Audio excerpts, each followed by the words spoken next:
ہمارے پیارے وطن پاکستان میں تقریباً ہر سطح پر غصے، تشدد اور انتہا پسندی کے مظاہر عام ہیں۔ سیاسی رہنماؤں کے بیانات ہوں یا T V programmes, news channel کے اینکرز کا لب و لہجہ ہو یا کالم نگاروں کی زبان، تعلیمی اداروں میں طلباء و طالبات کے مطالبات ہوں یا سوشل میڈیا پر سیاسی، مذہبی اور سماجی موضوعات پر جاری ڈیبیٹس، مخالفین کے خلاف سیاسی قائدین کی مہم جوئیاں ہوں یا علماء دین کے خطبات اور ان کی عقیدت مندوں کی تحریکیں، ہر جگہ غیظ و غضب کا ہوش ربا اظہار، شدت پسندی کا غیر ضروری مظاہرہ اور غیر شائستہ الفاظ کا بے جا استعمال اب ہماری قومی زندگی کا جز لا ینفک بن چکا ہے۔ کبھی مذہب کے نام پر لوگوں کے حقوق کا قتل عام کرتے ہیں تو کبھی ارباب اقتدار کی بے جواز سختی لال مسجد اور ماڈل ٹاؤن جیسے سانحات کو جنم دینے کا باعث بنتی ہے۔ حتیٰ کہ بعض عدالتی فیصلے بھی ایسے ہوتے ہیں جن میں قانونی تقاضوں کی بجائے کسی ذاتی یا سیاسی غصے کی گن گرج سنائی دیتی ہے۔ اسی طرح ہمارے معاشرے میں ایسے مذہبی بیوپاریوں کی بھی کمی نہیں جو بڑے بڑے ٹی وی چینلز پر بیٹھ کر فرقہ واریت کی چنگاری کو ہوا دے کر اپنی ریٹنگ کی بھوک مٹانے کی کوشش کرتے ہیں۔ افسوسناک امر یہ ہے کہ ہمارے سیاسی دھرنے ہی انتقامی جذبوں سے مغلوب نظر نہیں آتے، بلکہ مذہب کے حوالے سے دیے جانے والے دھرنوں میں بھی برملا تشدد کا پرچار ہوتا ہے۔ منتظمین اور شرکاء کی جانب سے عوام الناس کے حقوق کا کوئی لحاظ نہیں رکھا جاتا اور انسانی حقوق کی بے دریغ پامالی کو کسی احساس ذمہ داری کے بغیر ہی روا رکھا جاتا ہے۔ دوسری طرف لسانی اور علاقائی منافرت کے ہولناک واقعات بھی آئے روز رونما ہوتے رہتے ہیں۔ حال میں ہی روزگار کی خاطر بیرون ملک لے جائے جانے کا جھانسا دے کر پنجاب کے 20 نوجوان بلوچستان میں بے دردی سے قتل کرنا اس کا منہ بولتا ثبوت ہے۔ غرض یہ کہ نفرت، تشدد، عدم برداشت، اشتعال اور انتہا پسندی کے یہ رجحانات ہمارے معاشرے میں مسلسل بڑھ رہے ہیں۔ بس ضرورت اس امر کی ہے کہ عدم برداشت کے تدارک کے لیے ہمارے سیاسی و مذہبی رہنما اور ملکی اداروں کے سربراہان پوری قوم کے لیے رواداری، برداشت اور اختلافات کو اخلاقی گراوٹ میں تبدیل نہ ہونے کا اپنے رویوں سے عملی ثبوت فراہم کر کے عوام کے لیے قابل تقلید نمونہ بنے۔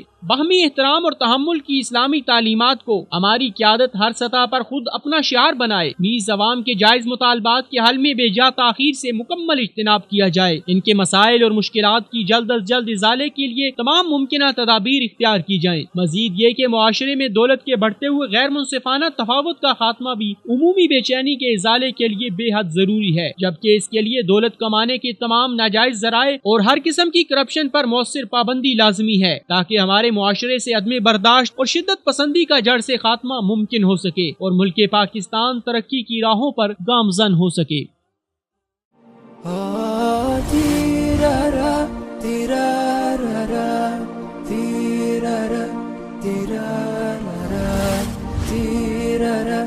تیرا